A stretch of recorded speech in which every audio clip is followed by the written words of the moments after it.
Hello there, year 10, and I thought actually I'd do a video recording and hopefully make things just a little bit more straightforward to follow. First and foremost, I've uploaded a document on to show my homework, and you should refer to this document. It's just a photo, it's a photocopy really of the textbook. You need to basically digest everything on that particular document that I've put on. So firstly, can I make sure that you copy the key terms? Secondly, if you could do the activities, please. And those two things would be absolutely fantastic for this week. In addition, if you could listen to this. Once you have done the work, could you please take a photo and email it to me? My email is on Show My Homework, so you should have no worries finding that.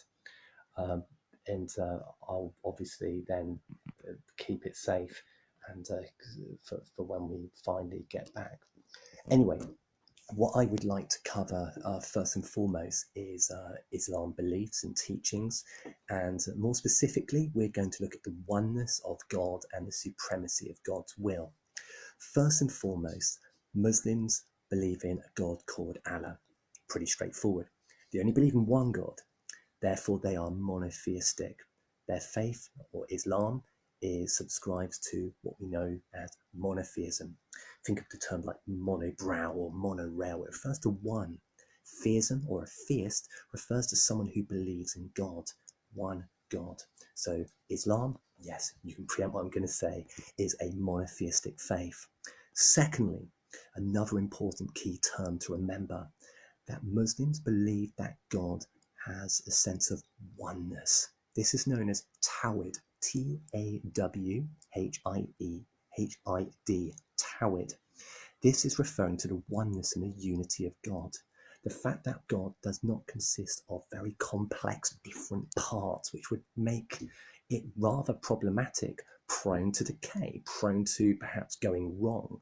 The fact that God is one obviously reflects God's nature, that he is perfect, he is one. So that is Tawhid. In addition to this, it is also important that we refer to our Latin terms, that Muslims believe that God is omnipotent or powerful, omnibenevolent, obviously or loving, omniscient, omniscient. Yeah, you got it, all knowing. So they believe in these three key aspects, that God has these three key aspects. In addition to this, Muslims believe because God has these three key aspects, I should say, he therefore has the ability to create.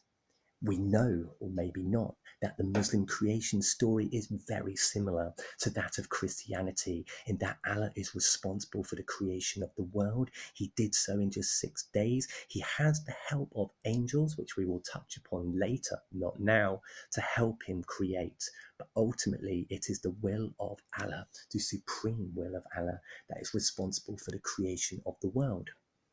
Okay? In addition to that, God is in control of all things. That Muslims believe they should accept whatever happens, it is God's will. And it's trusting in God's good intentions for us is what we must have. Like Ibrahim or Abraham, Muslims believe that they must have a blind faith in God, to follow God, to be obedient. And that is why Abraham is revered with such reverence and respect.